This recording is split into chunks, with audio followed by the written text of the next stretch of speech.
broadcast is now starting. Hello, everyone. Happy, not Thursday, but Friday this time. Happy fall started 3 days ago. Happy September's almost over. October's almost here, and Halloween is just a stone's throw away. And welcome to today's episode of the PixelMill Webinar series and today's offering of Through the Looking Glass, a review of Microsoft Ignite 2020. Now, before we get too far into this, I have to admit something to you guys. I'm a little starstruck by the speakers we have today. We have an embarrassment of riches in terms of our panel today. We've been very lucky to get these guys to join us. I want to thank everyone for working with us. Thank you, Christian. I want to thank everyone for working with us through some of the issues we had yesterday, but we're excited to be here, excited to share all this great information that came out throughout the week with you guys. And we're going to have a great time today. If this is your first time joining us, thank you so much for joining. I should also say, my name is Michael Wells. I'm the Partnerships and Community Manager here at PixelMill. I will act as your host and moderator for the day. If it is your first time joining us today, thank you so much for joining us. We're so happy to have you. We hope to see you again many, many times. If this is your second, third, 27th and a half the webinar with us, thank you so much for coming back again. I'm glad we didn't scare you off. We're going to have a lot of fun today. If you haven't already, please go find us on YouTube. Hit that subscribe button to keep following all of our great content like what you're going to see today. You can find us on Twitter at PixelMillTeam. We're at pixelmill.com, all that stuff. Find us. We're always putting out a lot of fun stuff, and we have a lot of fun content coming up as well. At any time throughout this, let's get to the main webinar stuff. If you have any questions or comments, there is a questions or chat tab. Please throw those questions up there. I'll be following those all throughout the day, and I will get those to our speakers. If for some reason we don't get to them right in the moment, we do leave a little bit of time, or at least try to leave a little bit of time for Q&A at the end. We will get your questions answered. With that, guys, I have to hand you off to the #1 SharePoint boy band in the land. Let me introduce everyone here, starting at the top. He is the president and co-founder of PixelMill, Mr. Eric Overfield. Up next, he is a Microsoft MVP from Blizzard Entertainment, Ryan Schouten. Next, we have the founder of Orchestry and a 6-time Microsoft MVP, Michael Pisarek. And last, and certainly least, I kid. He's a Microsoft Region Director and Microsoft MVP, the one and only Christian Buckley. Gents, take it away. Have some fun. Excellent. I will go ahead and get started here. Why is this not working? There we go. Yeah, thank you all for joining us. So this is going to be fun. Before the show, we were all chatting before, and we could probably just chit chat for the next hour and just have fun. We're going to do our best to stay focused on Ignite, focused on providing you value, because the way that I see it, there are so many ways to absorb all the content from Ignite. There are so many other webinars that might be happening nowadays. What I want to make sure is we're providing you things you can walk away with, like what should you focus on? How could you get more out of these kind of conferences in the future? Because the fact is, we're going to get a lot more virtual conferences for quite a while. So with that, yeah, I want to make sure everyone has an opportunity to introduce themselves. Again, my name is Eric Overfield, president, co-founder of PixelMill, Microsoft MVP, regional director, all the kind of usual fun stuff. You can always get a hold of me if you can remember my name at Eric Overfield or ericoverfield.com. And with that, I really want you to all quickly meet the panel that we have today. So we'll just go down the list. Ryan, if you could give us a quick hey. Hello, everybody. As mentioned, I'm Ryan Schouten. I've been working with SharePoint and Office 365 for quite some time. Worked with a lot of these guys before on these recaps. Yeah. So, loads of fun. So, be good to have a nice discussion today. Ooh. Michael. Oh, right. Sorry, I thought you were going to give me a cue there. Right. I apologize. Sorry about that. Oh, we're not sharing my screen yet. Keep talking. Okay, I will do. Hi, everyone. My name is Michael Pisarek. I'm a 6 times Microsoft SharePoint MVP. I'm also the founder of Orchestry software. We are a new product really based around adoption and governance in Microsoft 365. PixelMill is one of our awesome partners. And yeah, looking forward to sharing some of the learnings. And as Eric said, I think this is going to be a pretty enlightening hour, hopefully, for everyone who's joining us. And Christian. Thank you. That is fantastic. I need that. That is really. I need about company meetings. I'm gonna have to get one of those. So just saying that Christian Buckley. So I'm a 9-time Office Apps and Services MVP. So started out in the SharePoint space and kind of grown like Microsoft 365 has, and just got renewed as a Microsoft Regional Director as well. And I run a Lehigh, Utah-based Collab Talk and do tweet jams and provide fractional CMO services for mostly ISVs in the Microsoft ecosystem. Yeah. Okay. Some follow up on that. So Collab Talk just had a tweet jam. Those of you listening live. So if you go to Twitter and you search for hashtag Collab Talk, you'll find a whole bunch of questions and answers that were asked around similar stuff we're talking about, like, you know, what did you get from Ignite that was super cool. And Michael, so happy to have him join us for the first time. So Orchestry, I got to give a product plug there. It's a pretty cool product. It's just a great way to manage teams in SharePoint, and it's something like our clients run into all the time. I recommend you check it out. I'll leave it at that. And Ryan, as always, he's one of my best buds, so I'm just always happy to have him with us. Okay, so our roadmap for today, the general takeaways that we want to look at here. Let's discuss the keynote and the takeaways, like the takeaways from the keynote. There were two primary keynotes. There was Satya Nadella's keynote right at the beginning of Ignite, and then right after that, Jared Spataro, who is CVP of M365, I think. Right. He gave I would call it the 30,000 foot view, where Satya's was like 60,000 foot kind of overview. After that, I wanted to discuss a lot of the big takeaways. Let's like spend time there. What are the big takeaways that our attendees that are here at the webinar, like what should they go focus on? Because there was a lot of minor announcements. I'm not going to say they're like big announcements personally, but we can talk about that. Oh, there were some huge announcements. Come on, there were some huge announcements. Maybe not in our space entirely. That's fair. But yeah. There were some stuff in Azure and stuff, but we'll get to that. Let's talk a little bit about sessions. I don't know how many of us went to sessions, but let's talk about that. Connection Zone, that's about, to me, the virtual conference.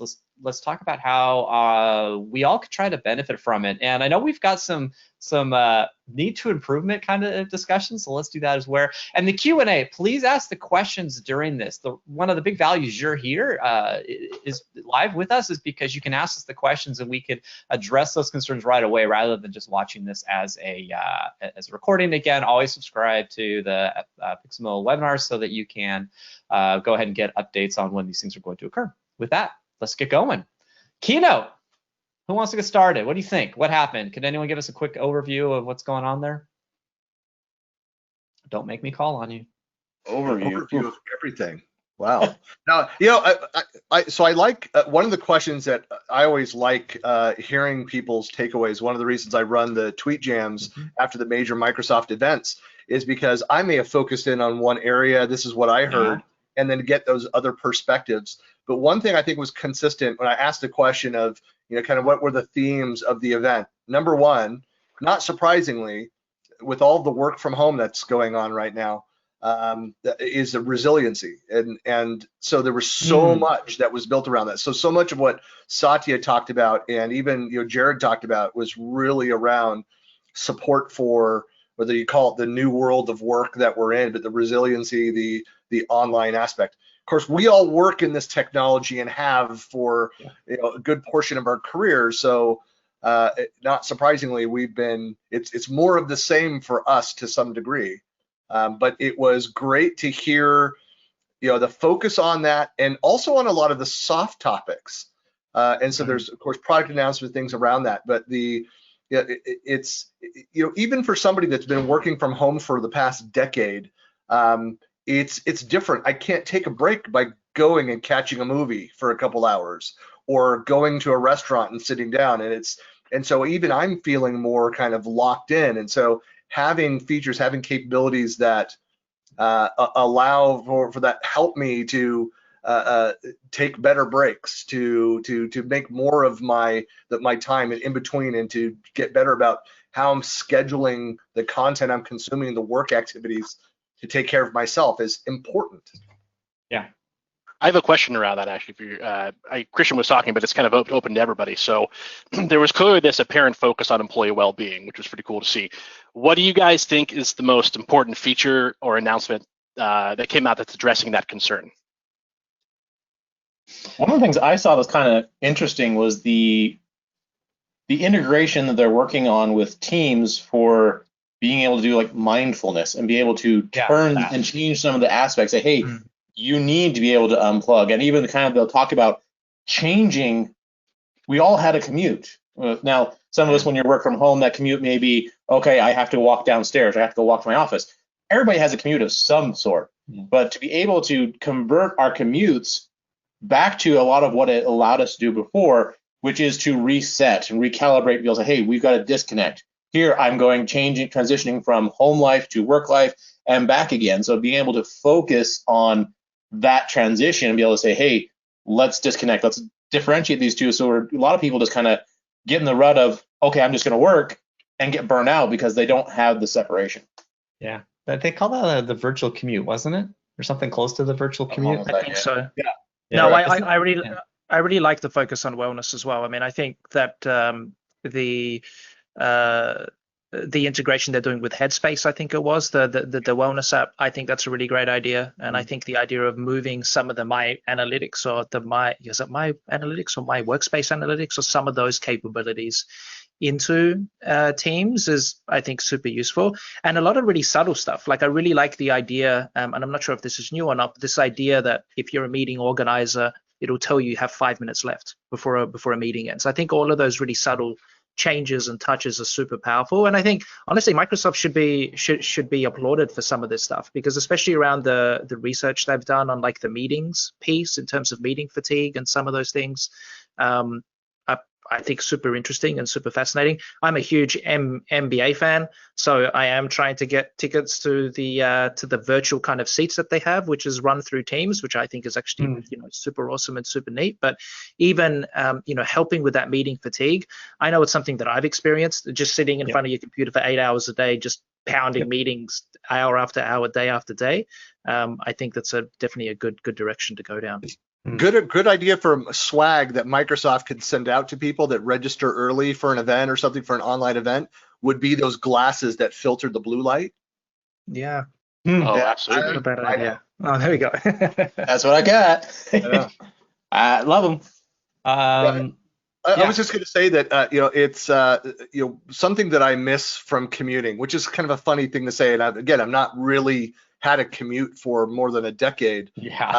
But even on those breaks that I give myself going around town during the day, is I'm a big music guy. And yes, I have Spotify, I have everything here. But when you're multitasking, listening to music, it's different than when I'm driving and can close my eyes while driving. Yes. No, but you know what I mean. When you're in your car and can have the music and I can crank it and feel the bass and everything around and drive and have that disconnect, like. We don't afford ourselves that kind of time at home. One of the things that I'm, to talk about the fruity products, that I'm not wearing the watch today, but as I go out, it reminds me, I've got reminders to walk my dog, but it has like the breathe and stand up. You've not stood up in 2 hours, and those kinds of reminders. Like I used to just think there was annoyance. I need to turn that stuff off, but I'm paying more and more attention to that kind of stuff, and through the personal analytics and guidance around looking at my schedule and like, how much do I have back to back to back to back? I need to put in time, set up time so that I'm not getting that burnout. And I need the glasses. The Headspace, I don't know if everyone knows what that is. It's an app that deals with wellness within yourself, and it's one of the founders was a former Buddhist monk and really into meditation and stuff, and it does look really interesting for sure. My quick overview to me of the keynote is, and I still would say they're very much worth watching if you haven't seen them yet. Again, there's two main ones. So the Satya Nadella, it's about 45 minutes long or so, went a little over the 30 minutes is allocated. To me, he's providing an overview of Microsoft's vision of where we are, the features that are in the products. There wasn't really too many announcements, in my opinion, that were new. There were things that they talked about, things in Teams, let's say. Well, yeah, but we already knew some of that stuff. And not just MVPs did. I mean, it was public that stuff was coming. It's being released. It's out there. It's going to be coming soon. But it gives you a good vision to me of where Microsoft is, and it helps make you also realize that you're not alone in some of the feelings you might have in this new digital transformation, digital workspace. Like Microsoft is heavily invested. I think that's valuable. Followed up by Jared Spataro's overview of M365. So if you're purely an Azure person, not where we focus on our webinar, so you're probably not listening to this. I think Jared's overview of where M365 is looking is going to be your next deeper dive, shall we say, of overviews of what's coming, what's been launched over the last year, the investments that have been made. The announcements, again, to me are thinner. There's not big ones. Christian, I know what you're kind of saying, like in Azure, there's some really big stuff. There's stuff in Dynamics, Power Platform, licensing, some really big stuff. But I believe there's value in watching the keynotes, but don't expect like the big, huge, oh my gosh, Microsoft Teams is launched. No, there's no big new thing that's launched per se, just more and more investments in the current platforms. You're getting a lot more in Azure, more integrations in Teams and the digital workspace, et cetera. Right, that's it. The biggest news, I think, you see more and more this subtle, cross workload integrations, little things like, we kind of quietly snuck in there for folks that are fans of Yammer, of Yammer storage being moved to SharePoint. Now Stream is also moving storage over to SharePoint, and they're talking specifically about, again, reinventing what was Office 365 video. I know technically a different product, but then to Stream, and now the new Stream. But it's an iterative process, and they're looking at and taking in the feedback and say, hey, here's how it needs to work. Yeah, and providing more of those integrations. Yeah, so that's a great transition to me of, so what are the big things that were announced beyond the keynote? Just generally, what are big announcements that you all, what's standing out in your head? What is top of mind for you? Anything is fine. I mean, if it's Azure based, great. But obviously, I think we're probably more interested in the M365 digital workspace space. But please, by all means, what was cool? What's interesting? Number one, one of the things that was kind of cool for me, not necessarily in our space, but still cool. Speaking of space, Azure Orbital. I mean, that's kind of cool. You can, a layperson like me can actually have access to resources in space. I mean, I don't have any current use cases for it. You gotta at least describe what that is. I mean, I don't know, unless you watch the keynote, you may not know much about that. So anyways, what they announced is that with Azure Orbital, they actually have, just kind of like you have services and resources in a data center, Microsoft actually has sensors and things on satellites that you can actually take advantage of as part of whatever your project is, just like anything Azure. So anything you're thinking about, okay, hey, I want to be able to access some atmospheric sensors. Cool. We've got all the stuff that's available to you, and you can play with it. I was like, wow. Okay, do I have anything right on top of mind I could use that for? No, because I never thought I'd be able to have access to that type of stuff. I'm sorry, I'm not a billionaire. I don't have access to launch my own satellite.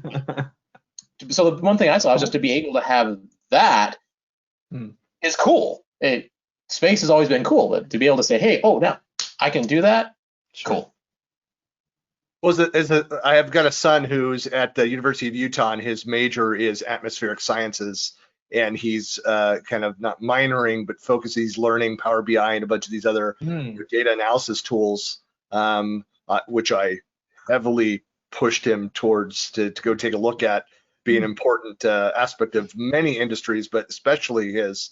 That's a big thing to point him towards. Let him go and explore that. In our space, though, to bring it back in, I mean, the SharePoint syntax is huge news. So the first real product output of Project Cortex. Okay. And so the Project Cortex, which is the idea, it's still, I mean, I look at it as mostly an R&D effort internally at Microsoft. It's a project, not a product, named Cortex. So there's a number of outputs that we're going to see, but the idea is using AI and machine learning, and I like Naomi Moneypenny refers to machine teaching. So it's a way to bring machine learning and machine teaching to the masses, and the first output of this syntax is about content ingestion and classification, which is an important part of any information management, knowledge management platform. Is how do I get all of the content in an automated as possible, so we're not requiring our end users to go in and tag and identify and classify and move all these things around. If I'm just uploading it to SharePoint and it recognizes, hey, this is one of the 30 templates that we have of this kind of more structured content, identify it and ingest that, and then immediately surface it in the right areas, kick off workflows, processes around that. Yep. That's fantastic. It's still, I mean, there's a huge admin, there's a learning curve for it. And so they talked about it could take as few as 5 examples, like 4 positive and 1 negative, or like a false positive, to teach it to sufficiently ingest that material. That's pretty amazing. And then it learns as it goes. And of course, there's always going to be the admin, the oversight of that process, and continue to teach the system to recognize these things. But if you're dealing with mass quantities of invoices and forms and agreements and licenses and all these kinds of things that you're ingesting in, the fact that the system will be able to identify those and go and create, like Wikipedia-like entries for project types or classifications, or anyway, it's the first necessary infrastructural step in, I think, the vision of where Project Cortex has the potential to go. So some key things on that to me. So SharePoint Syntax, that's the name. The other one, they actually committed to a date, I believe it's October 1st, but it's early October. This is shipping commercially. And they also talked about that, it's going to be commercially available, and it will be an add-on. So you'll have to be charged per user who's going to be using it. And there's some other specifics around it, like how many data points it could do per user or something. But hey, we actually can use it, buy it. It's available. That's super cool. Yep. Yeah, I mean, from my side, I was interested more around, I guess, the SharePoint team side of things, and I thought there was a lot of really great announcements, particularly on the the intranet digital workspace side. So definitely the home site app, I think, is a great idea. I mean, I think it's a really good. So explain that, please. So essentially, what the home site app allows you to do is to bring your home site of your intranet from SharePoint directly into Teams, but it's a little bit smarter than that, and that's what I really like. I think there was a lot of subtle details that maybe people missed around that home site app. So it's not what I think a lot of organizations have been typically doing, which is you just iframe your intranet in. It seems like from the demos, there's a bunch more kind of capabilities there. So having the navigation, the vertical navigation on the left-hand side, I didn't even know what is that called exactly? That panel navigation that's on the left-hand side. Is there a name for that?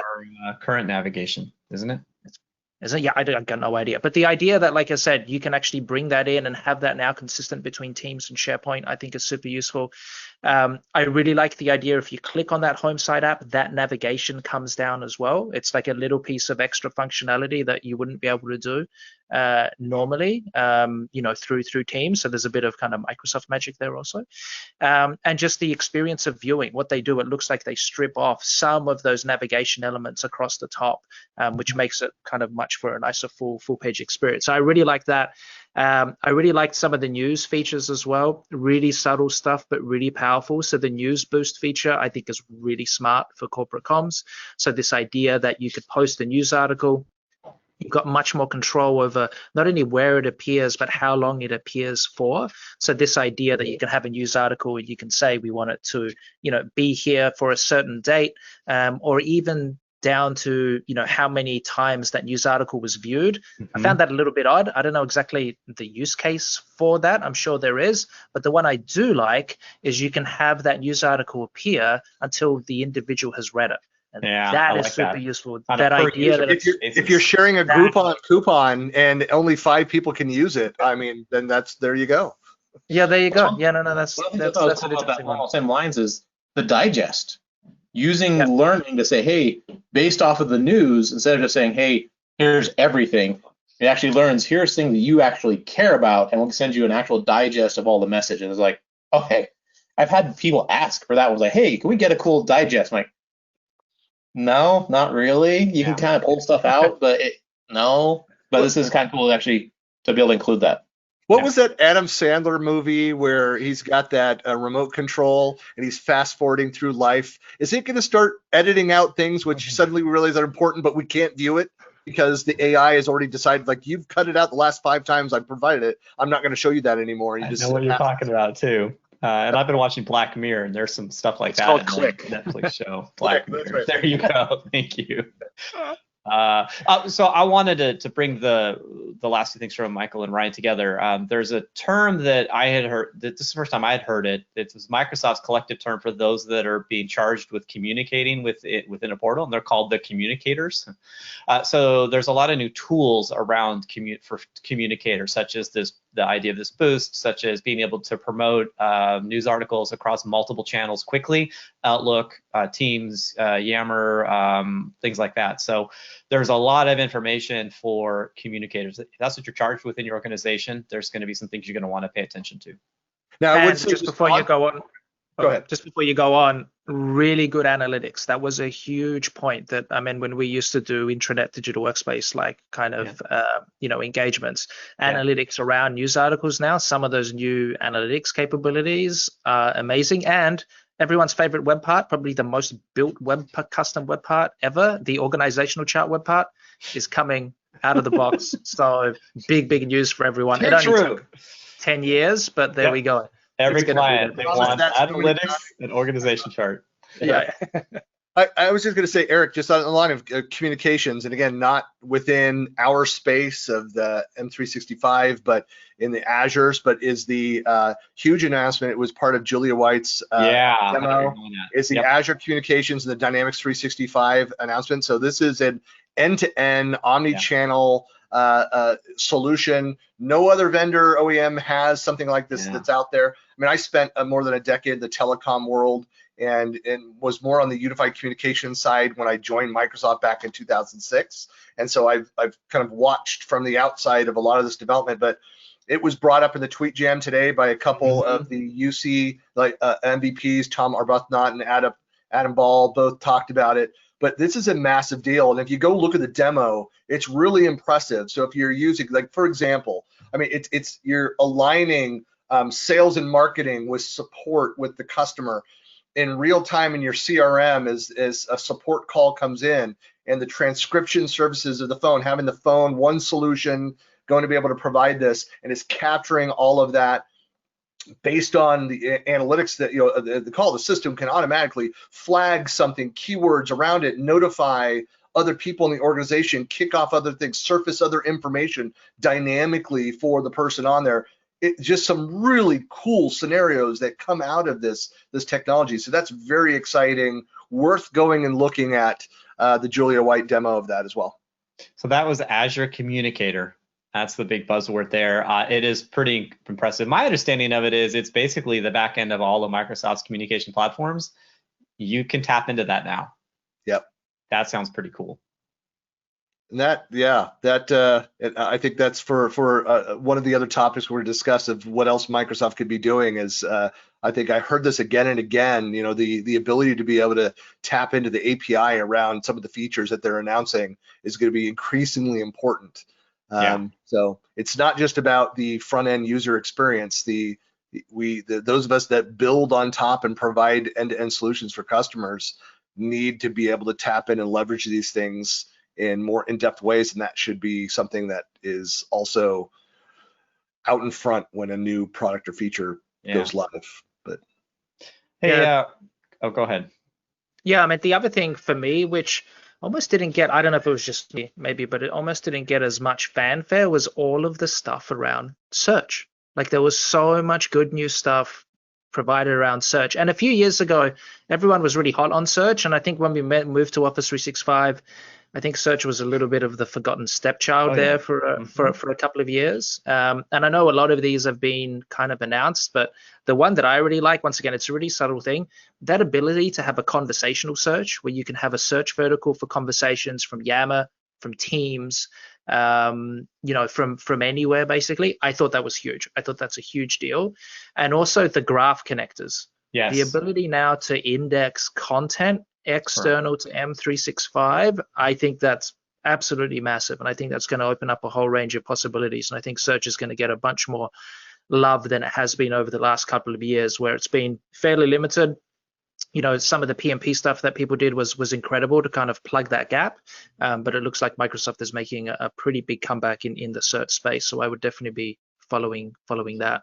It's another thing that's been talked about for years. And we have how many locations do we have now official locations where you could go and search to find across the silos. Right. And the only way to bridge that would be to go and buy a separate search appliance and additional, go build on top of that. Yep. And customers to go and build that and point to all of those other sources, those silos of content. Yeah, it's such a common request. And I'm glad to see they're called graph connectors. They've been working with partners to get these set up. I believe they're launching with at least 100 different sources that you can help pull content from. Now, most of that, my assumption is going to be it's going to be extra costs to a third party or to something else. But my understanding is you'll be able to build your own as well. So you can start to get content out. I couldn't tell you anything on cost or licensing on that, but it's really good to see what they're doing.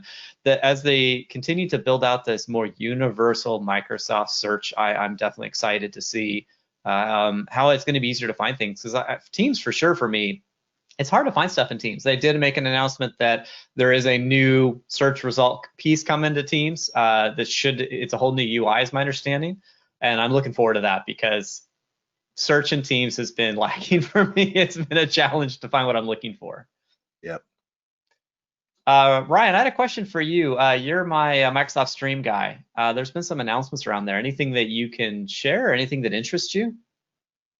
I know a lot of the stuff that the integrations they're pulling into, as talked about, the new Stream is pulling all the content and the same functionality that we've had in Stream into just native verticals. So native into SharePoint, you'll get all the same functionality that was been previously limited to just Stream. So I was kind of looking through that when they announced the new Stream. Like, okay, what is that? The new Stream. Yeah.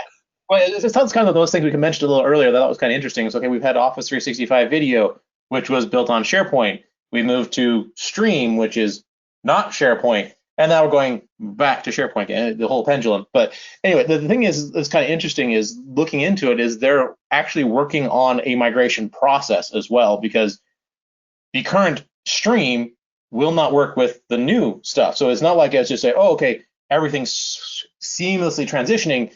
It's you have to migrate that content. And in order to get a lot of the new functionality they've talked about new like search APIs, the even Stream APIs, to be able to get access to all this content.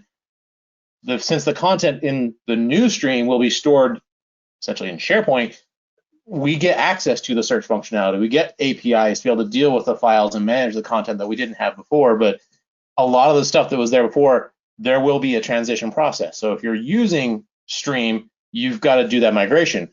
If you're one of those organizations that hasn't moved off of Office 365 Video yet, you have to move to Stream first to move to the new Stream. It's not a 365 Video directly to the new Stream. You actually have to do a double hop if you want to go through it. But so stuff along those lines. So trying to figure out, okay, all the cool stuff they did along the same lines they've announced with the attribution of, okay, hey, we've had it kind of before with people, but be able to say, hey, this person said this, because we've had like the face card on Stream before, but it was just pretty much a face. There was no tie or connection to, oh, this is the person that's saying it. It was just a picture of their face that they happened to snag from the video stream, which was, there's time frames where you get somebody talking and they have a slide showing with somebody else's face, and it picked up the face from the slide instead of the person actually talking as the face that's put on the card. So it's like, so this way, actually tying it to a person, like, okay, that's gonna be pretty cool. I had a question come in around Stream, so Ryan, you may be the person to answer this. Any chance to finally have a playlist in Stream? Maybe we need to wait 10 years for that. I know that from previously talking with them, I'm trying to think if they've announced anything along those lines. I know they're working on that functionality, but I'm not remembering if that was included with anything they announced. 7 or 8 years tops. It'll be the new Stream by that point in time. Oh, listen, anything that stops me having to after I have a meeting with a guest user and they want to share the video, anything that stops me from going into Stream, having to download the video, re-upload it to SharePoint, and then sharing it, as far as I'm concerned, it's worth the price of admission alone, because that drives me bananas, because I do that every single time. Yes. So then the number one request is that external viewer it's and I understand. I mean, Stream is not a replacement of using like YouTube for broadcast information for anyone out there. It's I mean, we're talking about enterprise software here, but we need more flexibility with the sharing of video content, period. Absolutely. No idea. So maybe one of the things those lines. Go ahead. Oh, sorry, Eric, let me ask you a question. So in terms of that external stuff, one of the things that I found really interesting was the new almost webinar capability of Teams. I'm not sure if you've seen that or if I'm putting you on the spot, but if I am, even better. So I'm not sure if you saw that announcement around like being able to register almost like a webinar sort of format within Teams. Now, is that just for internal people, or are they looking at marketing Teams as a webinar platform? I had not seen that. I have a lot to add to Teams, so and Teams meetings and live meetings, but no, I hadn't seen that. Is that I heard about that one? Did some research on it. Just like, hey, okay, cool, do webinar type stuff. It actually ties with Dynamics, is how they're doing it. That makes sense. So they're basically using Dynamics as the registration concept portal of it, and it will actually schedule either a Teams meeting or a Teams live event, depending on the configuration you set up in Dynamics. Yeah. And then you actually get the ability for people to sign up and register and all that, just managed through the CRM aspects of Dynamics. You know, this is interesting. I mean, this is a topic that came up with those of us that participate in the pilots around the Microsoft Community tenant. So there's a lot of online events. It's a tenant that's in Teams that's made available. It's in pilot right now, but like we're using it next week for the North American Collab Summit, and I'm helping run the hybrid portion of that, working with Mark Rackley and his team around this event. A number of user groups have started to use it. And one of the issues that came up, like we're still having to use Eventbrite or Meetup or one of these other tools for the registration and to publish things out there.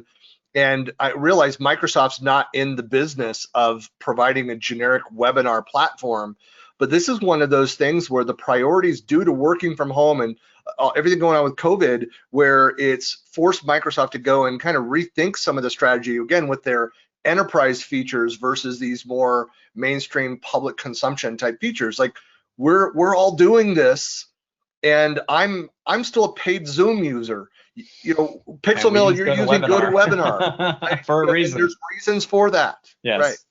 I would love to be able to unify all of that and do nothing but within Teams. And maybe it needs to be a third Teams product specifically for that. Yeah. But I'm happy to see that they're making progress in that direction. Yeah. We hosted we're on GoToWebinar for a reason. We want to move to Teams live meetings as soon as possible. Michael, I know you hosted a webinar, or you were in a webinar, I'm now forgetting, a week or two ago. You actually went in with, I think it was Peter Carson. You guys discussed why you don't use Teams yet for webinars. Am I getting that right? Yeah, I mean, you did, yeah. So the registration aspect. Yeah, it is. Yep, that's public. Yeah. We'll need to get that URL from you so that we can like shoot that off to our listeners so they could go watch that if they want to learn why are we still on GoToWebinar. It's a fun discussion. Let's not go into it now. Perfect. No. No. Go ahead. Go ahead. No, so I found that was super interesting, and also kind of what Christian was touching upon, some of those priorities in terms of particularly around the investment in meetings. I also really like the floating head thing you're going to be able to do, where you kind of overlay yourself on the background without using the custom layouts. Some technology called OBS, which everyone talks about. I still have no idea what it is, so I'm kind of clueless, but I know that regularly. Yeah, but I know I like the custom floating head thingy. I thought that was a pretty neat touch. But what that's one of the ones I wanted to talk about too, was a lot of the investments being made around Teams presenting, Teams live meetings. There's some really cool things. There's the together mode, which a lot of us have seen, but more control of together mode, because the together mode theater sometimes creeped me out. But having custom layouts I thought looked really good. The idea of having the presenter, because I still think it's valuable to be able to see who's presenting. That's why we like to have video here. I think it's an important piece of a meeting. But you can I don't know, Michael, if you're kind of being facetious somewhat, like to me, the floating is sort of weird, but the be at least having to tie it at the bottom or something looked really cool to me. So I could be presenting something and you could see just my picture down below, and the presenter who's organizing this whole thing could choose how it's going to be all laid out. The custom layouts. Yeah. And that's not out today. It's coming, as well. Microsoft said they demoed it throughout Ignite. So if you're interested in a lot of those Teams things, definitely, if you're heavy user Teams, you're looking to adopt Teams, you'll want to pay attention because there's some really good bets that were made, in my opinion, that is making Teams even more valuable for for meetings, particularly in this digital workspace, remote digital workspace we find ourselves in.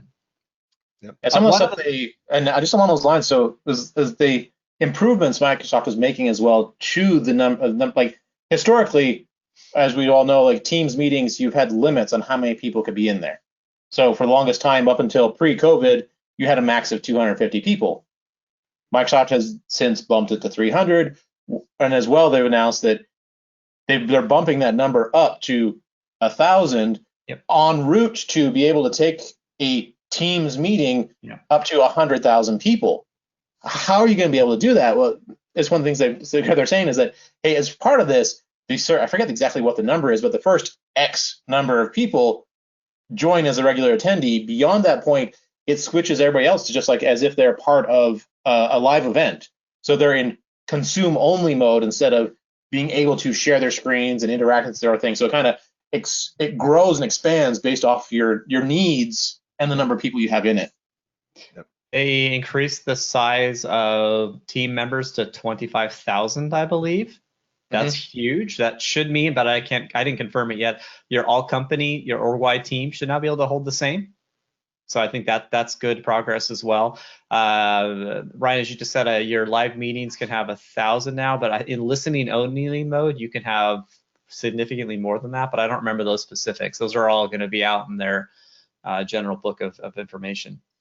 One last thing I want to say, because we've got so much more and we're running out of time quickly. A big one, small piece but big. Power BI has a new licensing for individual users.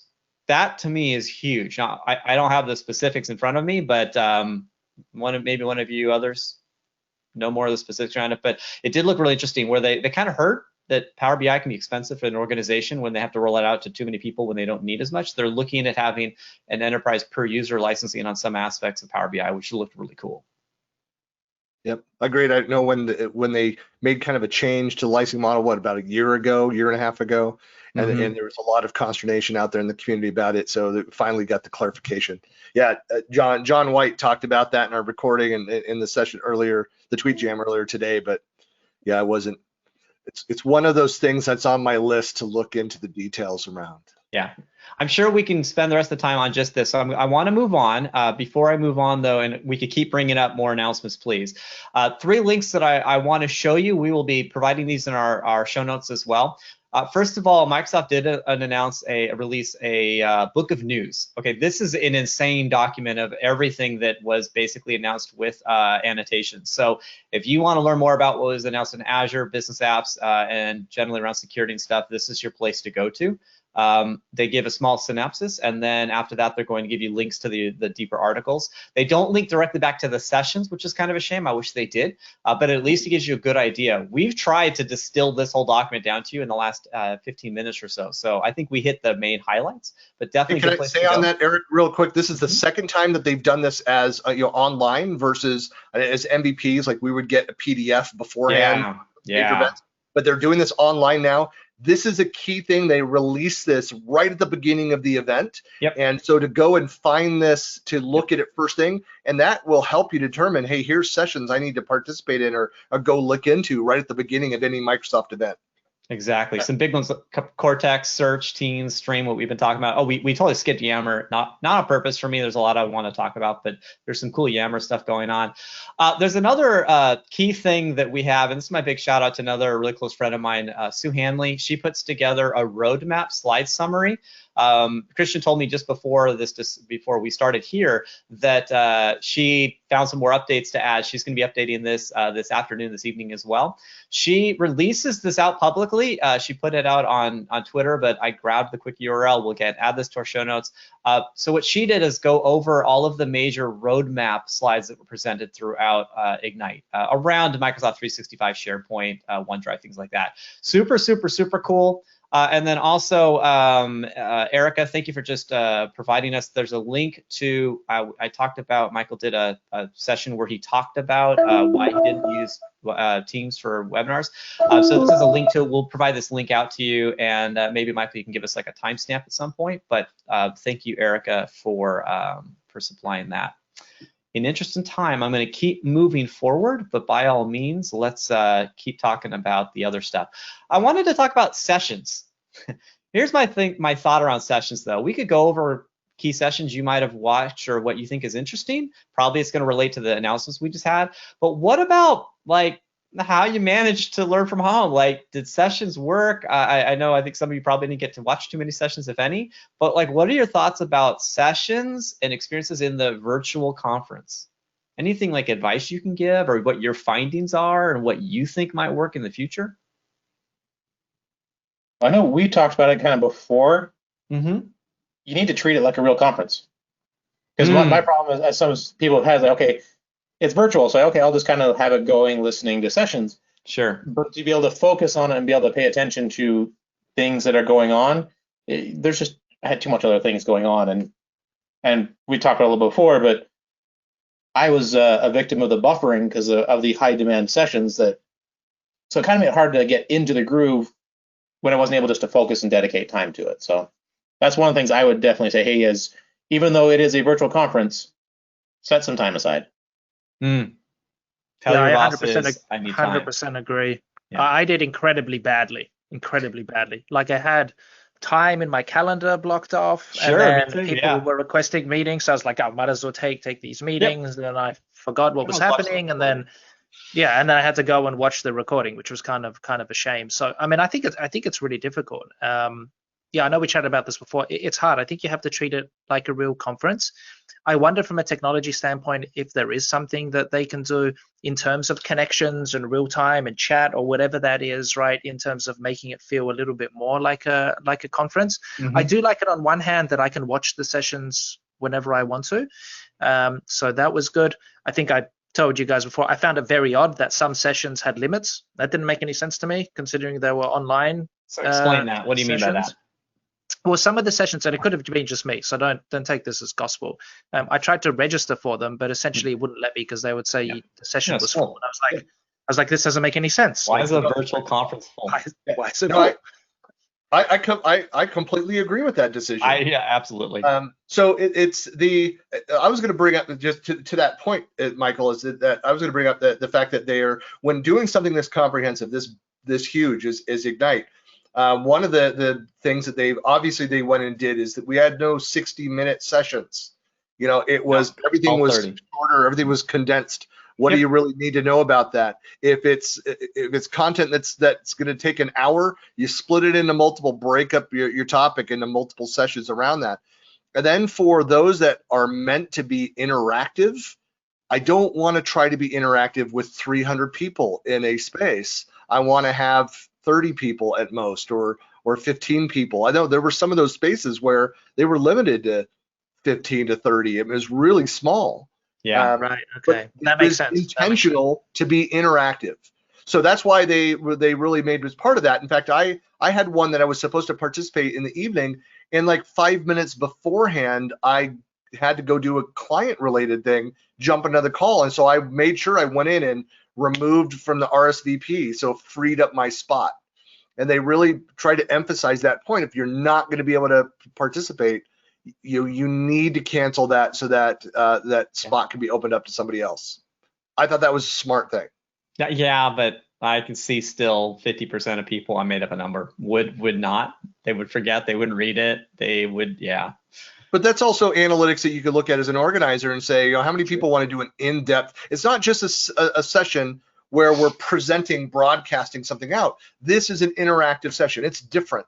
And I want to have, if it's 30 people, I want to have 30 people that are going to be active in that session. And if I limit that to 15 and there's a waiting list, I know that, hey, I need to do an encore one with the other 15 people and schedule a second one. We have more people interested in participating in this discussion than not. I don't know what the numbers are again out of that, how many times people ran into that versus holding that discussion or a panel and only 5 to 10 people showing up when they could have had 50. Yeah. So you mentioned the 30-minute sessions. These would have been like the technical sessions we would used to have gone to at Ignite in person. What any of you have experience or thoughts? Was 30 minutes a good idea, a bad idea? Should it be 10 minutes? Should it be an hour? 30 minutes is good. Like, any thoughts, any advice for people on what this means, or how to absorb that content within a 30-minute time block? For me, like, having put on some of these virtual events, the problem you run into a lot is if it's in person, you have somebody's dedicated attention. They're not really able to go much anywhere else. But if you're trying to hold somebody's attention virtually, having a single topic discussed for an entire hour, most of us don't have that long of an attention span. So I think Microsoft was smart by shortening it down to 30 minutes. It allows people to be able to digest and consume that information without getting completely overwhelmed and checking out. Sure. How many people are multitasking right now listening to us? I've already sent out 20 emails. I think if we could look in a GoToWebinar, we could see. I agree. I understand. Listening to a technical discussion for 60 minutes can be pretty challenging when you're not sitting focused on that. And even so, all of us have given presentations. All of us have sat in the back of the room while friends have given presentations. How many people are on their laptops doing work? A lot. I mean, it's understandable.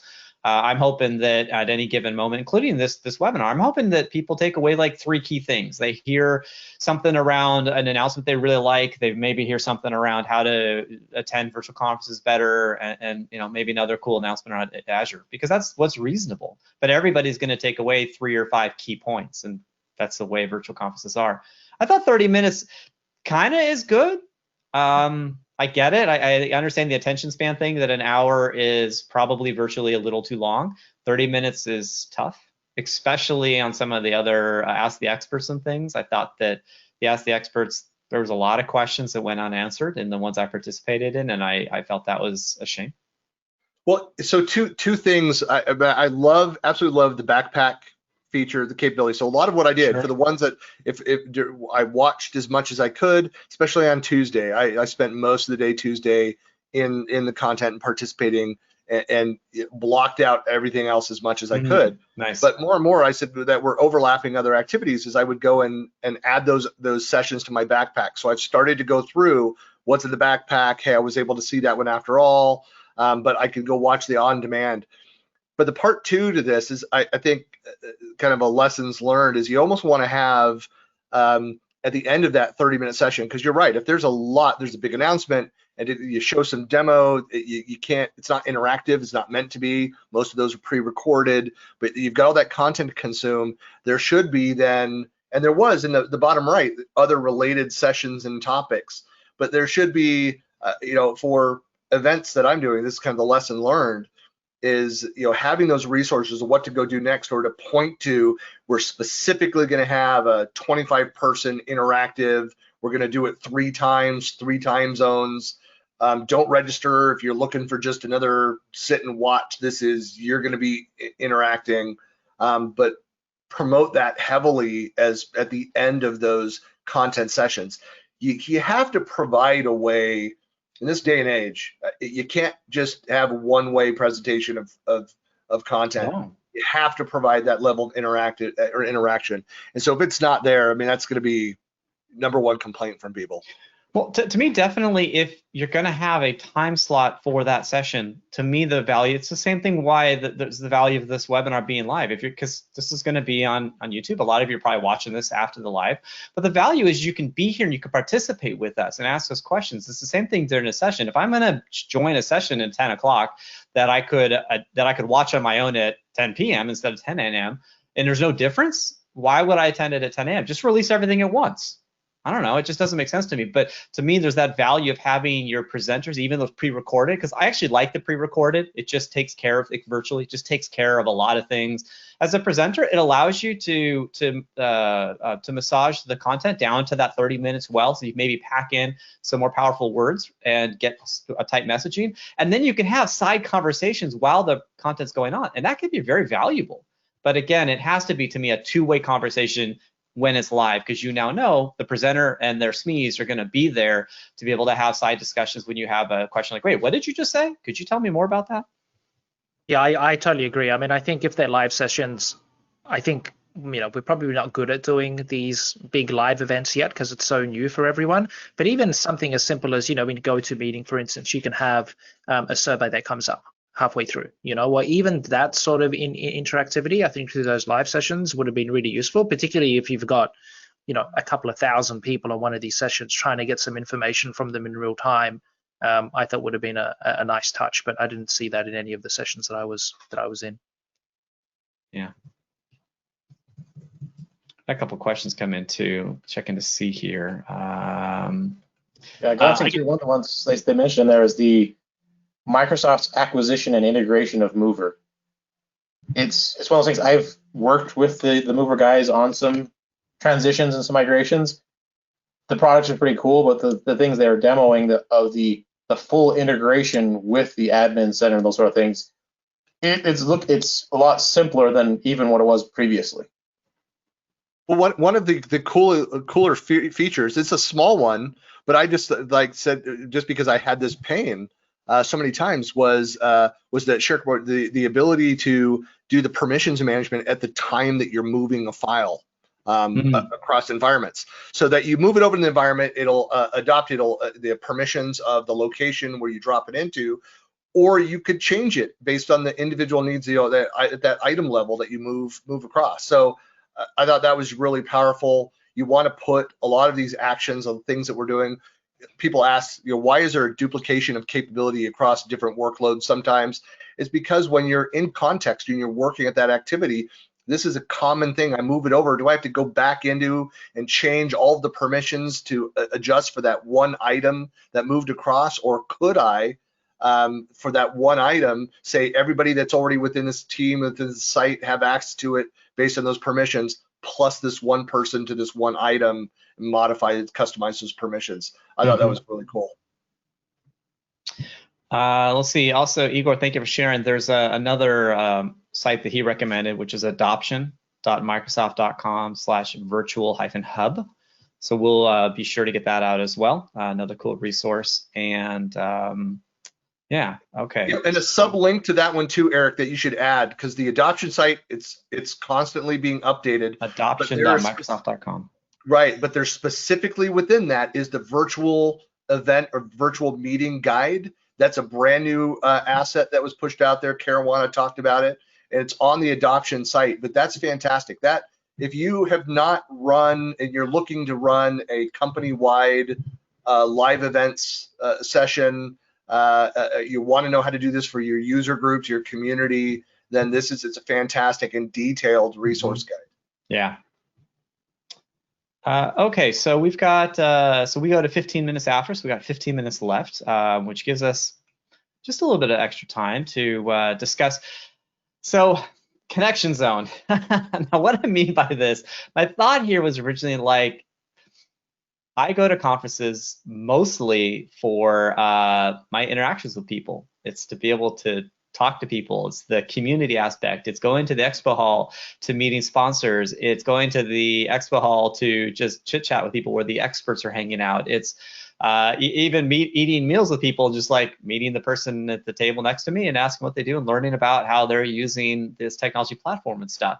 So I wanted to give us time to discuss like all of that. And this might also be a really good time to discuss thoughts about the virtual conference, maybe some complaints we might have had that we could maybe help to try to improve, or also like, here's things that I don't really like about what's happening, and here's my suggestion on how you might be able to make it better when you attend conferences, because we don't want you to run into the same issues. Let's take this kind of however you might want around that. Anyone have thoughts besides a lot of thoughts? Did anyone attend some of the community pieces of of Ignite? There's a few I can share at least. I did not attend a single yoga session. I did not either. I think it's cool they had them, to be honest, but yeah, I did not do that. So they actually, for those of you who didn't know, there were these community yoga sessions a couple times throughout the day where they actually. I didn't even know about this. I would have yogaed up a storm. No, seriously. Schedule Builder. Yeah. Again, all of that stuff should have been in Schedule Builder. Yeah. They had a lot of the yoga was. That's how I knew it was there. I was going through building my schedule, and we're talking about the sessions that are limited. I'm like, okay, Connection Zone doing yoga. Okay, I can see that being limited, but yeah, the only reason I knew they were there was because of the Schedule Builder. So I think they probably needed to do a better job advertising that was going to be there, the community aspect for connecting with people. Because yes, they put on a virtual conference, but like Eric mentioned, a lot of us go to these conferences to connect with people, which these are the prime candidates for that scenario. Yeah. When I say it wasn't in the Schedule Builder, it's the primary where you go in the primary, the Schedule Builder experience, and you do that search right there without changing anything, is of all those top line sessions, some Microsoft sessions. It was almost a different silo. You'd have to go a different library to select from to find those other things and add them in. It was just a bit disjointed, and so I forgot about them until I saw some community activity and chatter about a few different things. I'm like, oh yeah, there's this other side, this other stuff, and went and checked a couple things out, except for yoga. And when they were in person, the last couple of years, I had attended. I was one of the panelists or whatever you call it for some around the diversity and inclusion sessions, particularly around parenting and tech. That was fun. And so it's those kind of sessions not sessions, like roundtables that existed. They're called roundtables that people had that were interesting for sure. The limitation, I wish there was sort of a listen only mode as well, because as Christian said, like you could have I think it's Christian, there could be too many voices because like anybody could actually talk. Those can get a little chaotic because 50 virtual voices could be a little challenging, but I think that there's value to talking about that whole wellness thing, and that's what these sessions would provide. But yeah, I don't know. You almost need like a walkie-talkie mode for that kind of thing, where you have to intentionally be holding the button to be able to talk. Yeah. And as soon as you let go of the mouse button, then you can't be heard. Or you raise your hand. And then... But I mean, even from a technology side, like even something as simple as scheduling, I think there's so much opportunity to do some interesting stuff from the tech side, right? So you're already signed in with your Microsoft 365 account. Sure. Why can't I sync this to my calendar? Yeah. Right? You think that would be something useful. Why can't we use some AI to maybe suggest some settings, some sessions for me, right? Especially around some of the more social things to maybe promote some of those items also. Like, sure. I think this is why remote conferences at the moment, I mean, they're great. I like them. I still think there's a lot of opportunity for improvement because we haven't built a couple of these things. Like the fact that, I don't know, was it just me, or could I not actually download all of the sessions into my Outlook calendar? Like, was I the crazy one, or just it wasn't possible? That type of stuff, exactly. That type of stuff, I think, is such an easy, quick win experience that adds to that whole conference experience that would make it super easy and super simple. The technology's there. I mean, I'm sure we can build that, but I thought that would have been really, really powerful, because otherwise, like you said, if it's not in my calendar, it's going to get written over.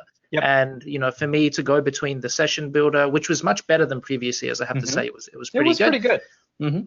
But let's get interesting, right? Why can't it suggest, like from a connection standpoint, why couldn't it suggest people that maybe I should meet based on my profile, right? Sure. That sort of stuff I think would really add to the experience. I think it's also a big business opportunity also for someone to create a really good conference organizing tool and take it to the next level. And I think it would add a ton of value for the experience. Look, I think that was a failure for Inspire, and has been with a lot of the online in the the Microsoft partner community resources for many years. And those that know kind of the history of the Connect online tools, the Connect tools and meeting space, like I got one meeting invitation this week from, not surprisingly, an India-based outsourced engineering company that had zero interest in. But I don't know, did anybody else leverage any of those tools to go and search on profiles, find people of like-minded that set up any meetings and discussions? No. Zero. Nobody. No, I mean, I mean, I would have actually posed as an outsourced Indian software company if I knew that's the way to get meetings. But no, I think I didn't even use that at all. But that's to that point. I mean, that whole experience needs to be looked at. I mean, I have a larger complaint about how LinkedIn is digressed in that area where it doesn't allow me to specify. I want to be open out on the network. I want people to be able to reach out to me. I don't have to have a connection with somebody.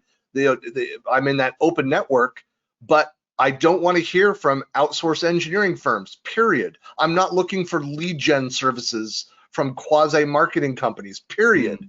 Don't bother me with that stuff. But anything else that's legit, come at me. And we need to have something like that for these events, especially if this is what the world looks like now for events, and with this, whether it's hybrid or online only, we need to have these tools that allow us to better discover and connect one-on-one. I don't know what the answer is for what that will look like, but we're not there yet. Are we going back to in-person? What's it going to look like in 2-3 years? Yeah. We can go back Monday, I fly out, Eric. Are we fair? But it's hybrid. My point being is more, is it always going to have a virtual option? Will Ignite always be for free? And it will be a paid conference if you want to attend, because I still argue 20,000 people will still pay to be there, because there's a value to being there at Ignite, even if it was, quote, virtual. Because you can always get most all sessions the week after.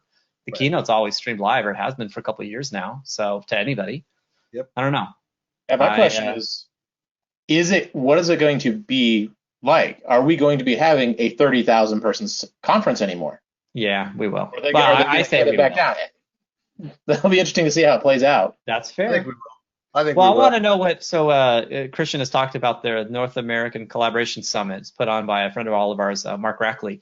They're putting on a live conference in a couple weeks, or is it right away? Next week. Next week in Branson, Missouri, and I'm sure they'll still have tickets if you want to go. Any of you want to go? Very affordable too. The price model is insanely awesome for you all. But it's hybrid, which I think is also really cool. And they're doing everything they can to practice, say, social distancing. But it will be interesting to see, because that's the first conference I've heard of in person since February. So that will be interesting. My first event since February that I'll be traveling. Any of you? None of us sponsored. Anything around sponsorship for this? Did anyone see that? So this Ignite was sponsored. There were sponsors. Did anyone see anything about sponsors? Was there any way to interact with vendors? So now what's the expo hall for some was a gauntlet, but for many others it was a chance to actually find out how to get their job done. What's the thought? Is there any thoughts around that? Like what conferences can do, or how can people find the tools that they might need to get their job done? This for me, being someone who would sponsor, is the big question. Just how much value and ROI would you get from sponsoring something like Ignite? And I can tell you, from what I understand, it ain't cheap. It's not like, $500 and you get your logo up there, right? I think there's a considerable cost there. I think that's the big missing piece as well, particularly for vendors who are sponsoring these events, which are all virtual. Just how do you actually connect, right, with those users in some way, apart from maybe getting them the mailing list or the attendee list, and I'm not even sure if that's possible. So no, I didn't even look at. I didn't even know that it was sponsored, to be honest with you. Like usually you have Ignite, and then you have then you have all of these various metals like platinum, titanium, and then as you go up, there's metals that haven't been discovered in the periodic table, right? That they're kind of talking about. The diamond's not the top anymore, Yeah. But no, I'd actually had no idea that it was sponsored. Well, you saw some of the commercials playing in between keynotes and things. But to your point, that was it. That's all I saw. I didn't see any of that. I moved on quickly. That makes sense. Yeah.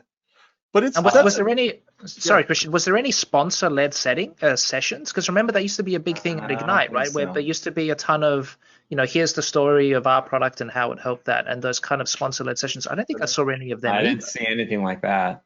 Interesting. Yeah. Well, so I can tell, with next week with the Collab Summit. We have. So in the online space, where you leverage Teams, we're going to be using Teams meetings, so they're interactive. It is a paid event, so only those that have paid and participate. But we've got workshops on Monday, 2 days of sessions. But there are session channels, vendor channels They have a dedicated channel where they can go and point people towards and have resources and have conversations and all that. And then there's also vendor-related sessions, as part of the hybrid mix. But yeah, that is look. It's not just that if you have an in-person event, obviously the cost is much greater than if you're doing it purely online. Yes. So that means that if you're doing it purely online, you can't charge the same. And there's some events that have attempted to charge the same as you would in person. Can't do that. No. The value is not there. Correct. And you have to then think about what is the value for those sponsors. And so it's a very different model and has to get much more creative. And look, as you guys know, I'm a content marketing guy. It's most digital marketing is led by content. And I think that is, there's a longer discussion here about what sponsors can do around that. But it's and that's why I think that it's a huge value to me to go to the expo hall of an event, not just about the Microsoft people, the presenters of sessions, but also to understand, especially when I'm looking at an industry like we're in, what new products and services are coming up that may be addressing an area that I wasn't aware of, that customer needs, keeping a pulse on things. I get a lot of that direction from what the vendors are doing. Yeah. I thought the community zone that, so Ryan, you were part of a conference. There was a large community zone that I believe more Joel Olson put together, but I'm not sure on all that specifics. I thought worked well. It was kind of like a Mindspacey kind of thing you could actually go and interact in, that provided opportunities for lots of connections, sponsorship opportunities, kind of a fun community to go play around in. It wasn't for everybody, but it was definitely fascinating. I wouldn't mind seeing something like that at Ignite where there's a stronger community zone that was more of a digital, virtual physical space that I could move around in. It was fun. I know we're running out of time.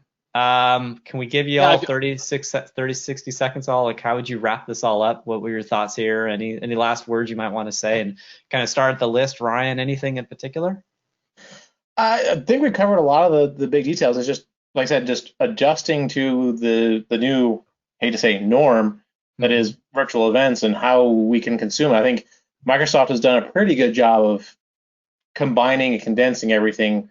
Granted, it's not going to be as big as what we're used to with the in-person events, but I think they've done a pretty good job trying to address the needs of allowing people to be able to connect and be able to still provide the content and announcements that they need to get out. Yeah.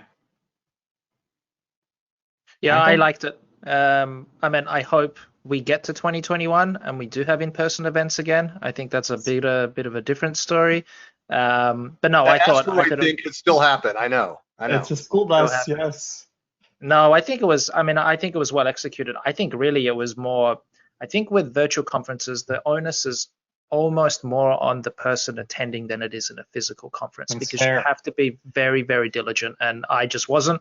So I probably didn't get the most out of it. But over the next couple of weeks, I'll watch those sessions, which is really great. Yeah, and I think that's the biggest takeaway. I think to add on to that is, again, is to whether or not you're able to participate in the real time around that. When you're providing an online event like this, you have to think about what is the next 30 days going to look like after that? How are people going to be able to consume that content?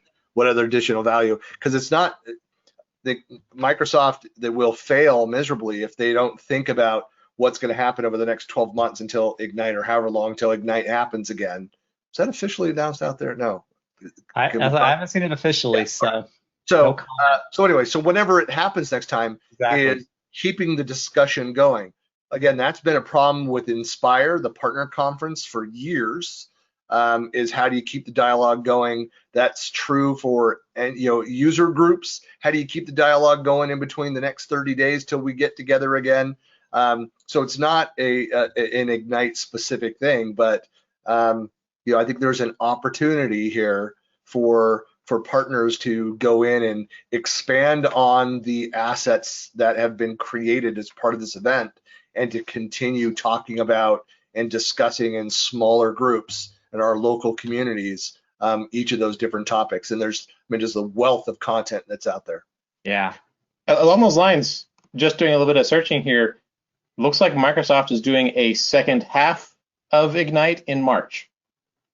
Also Okay. digital. So they said, okay, yeah, that's a wrap. And then they also tweeted, oh yeah, but wait, there's more. Join MS Ignite coming to you digitally in March 2021.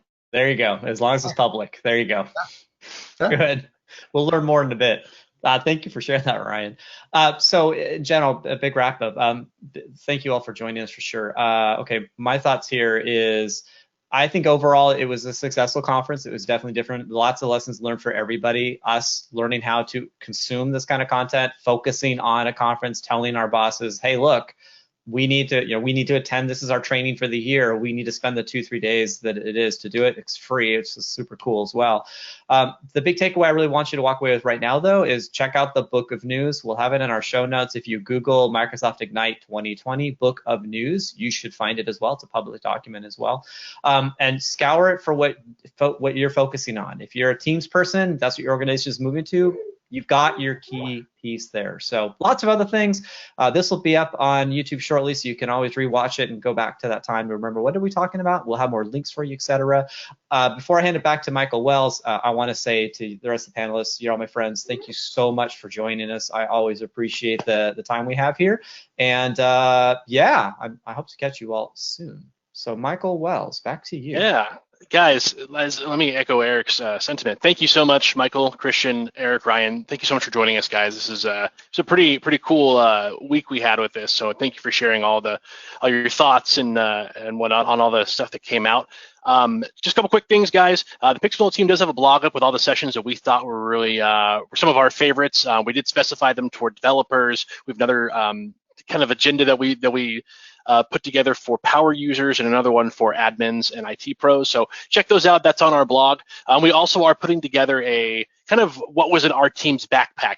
Is kind of the idea, right? So things that we think you guys shouldn't miss. Keep an eye out on our blog for that. Our next webinar is going to be next week. We'll be back to our regularly scheduled program next week with Eric Overfield talking about the SharePoint Starter Kit, something he had a little bit of a hand in. And by a little bit, I mean a lot of bit. He had a lot of bit of a hand in that. So we're going to be talking about that next week. Hope you guys can join us. Thank you so much again, everyone. You can see how to get a hold of these 4 amazing human beings down below. Hit them up. They love your questions. They love chatting about this kind of stuff. Please throw it out there. Have a great rest of your, I almost said Thursday because I'm so used to Thursdays. Have a great rest of your Friday. Have a great weekend, everybody. And we will see you all down the road. Panelists, thank you again. Everyone, have a great rest of your day. Be safe, be healthy. Bye, all. Bye. Thanks, guys.